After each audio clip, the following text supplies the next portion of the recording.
In this video, we will be looking at the Earth and the Sun and their movements relative to each other, and in the next segment we will cover the motions of the Moon.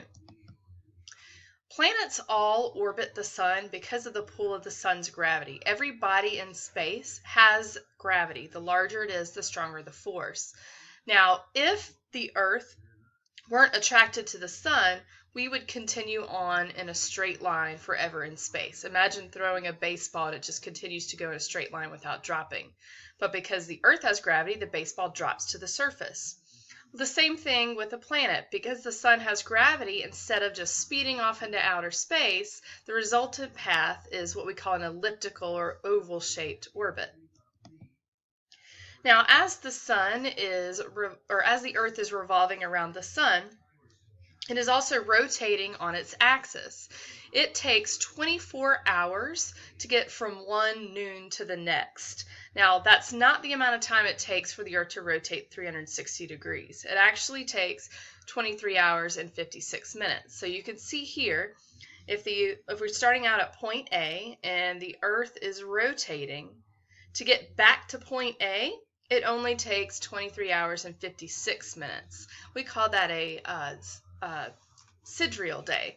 But if we want to count the amount of time it takes from when the Sun is directly overhead on one day to when the Sun is directly overhead on the next, it takes 24 hours. So we would have to rotate an additional 4 minutes to reach that point. Now, as we are orbiting the Sun is also moving as well. There is a point between two objects in space called the barycenter, and that's the point where they balance each other out. Now, the body that has a greater mass is not going to have quite the motion as the smaller body.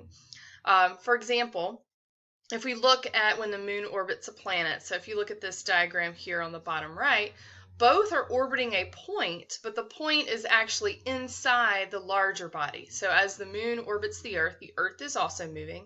And the same thing happens here. You can see if the Earth is orbiting the Sun is also moving as well.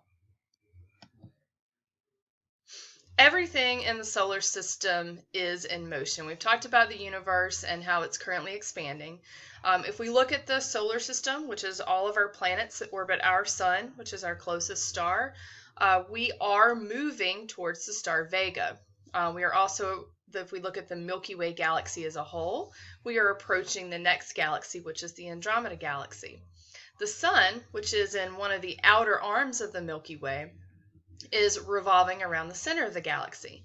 As the Sun moves, the planets also pull on it, because remember, the planets do have gravity because they are a body in space, which causes the Sun to orbit that barycenter between it and the other planets.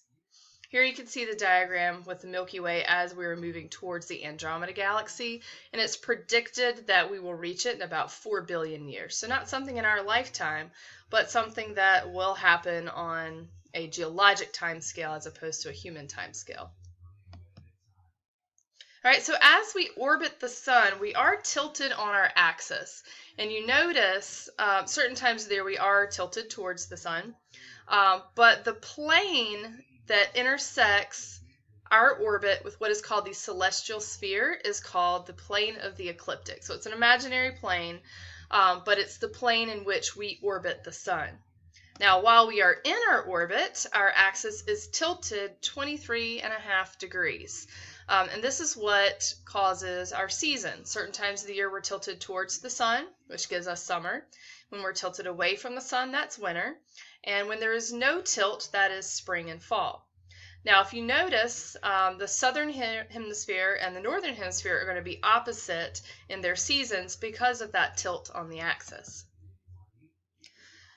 Now, while our axis is tilted, the axis is also wobbling. This motion is called precession. If you imagine spinning a top on the floor and how while the top is spinning, its axis is also spinning, that's very similar to precession. And that has to do with the gravitational pull of both the Sun and the Moon on the Earth. Now, it takes about 26,000 years for our axis to make one complete circle. Now, while our axis is going through that circular motion, it's also wobbling in that circle, and this is called nutation. And it just changes the angle of the axis about ½ degree one way or the other, and this has to do with the pull of the gravity of the moon. And this is usually over an 18-year period. So it can affect our seasons, causing a slightly warmer or cooler winter, or the same thing with the summer, depending on if we're tilted more towards the sun or more away from the sun. All right, so if we look at why seasons occur, so notice that as we're spinning, our axis stays the same. So certain times of the year, like when you look at the right side of the diagram, we are tilted towards the sun. So right here, the northern hemisphere would be in summer, the southern hemisphere would be in winter. On this side, when we are tilted away from the sun, the northern hemisphere is experiencing winter. When you're on either side, there is no tilt towards or away because we are parallel to the sun, and that's when we have spring and fall.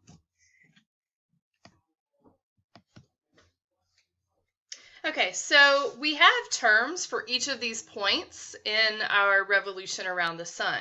So when our axis is tilted that 23½ degrees towards the sun, that's on June 21st, and that is called the summer solstice. So in the northern hemisphere, we're experiencing summer. The southern hemisphere is experiencing winter. So what also happens is everything that is in the northern half experiences days that are longer than 12 hours. And that's why at the North Pole, you have more hours of daylight than you do darkness. In the winter, it's the opposite. We have shorter days, and North Pole experiences more hours of darkness than they do light. In the spring, March 21st is the spring equinox, and then the autumnal equinox is in the fall, generally around September 22nd or 23rd, and that is the autumnal equinox. So in the northern hemisphere, notice the pole is not tilted toward or away from the sun. So equinox, you have equal hours of daylight and darkness. In the spring, that is the vernal equinox, happens around March 21st. Same thing, you have equal hours of daylight and darkness, and the length of the day, regardless of latitude, so whether you're at the equator, north or south pole, the length of the days are exactly equal.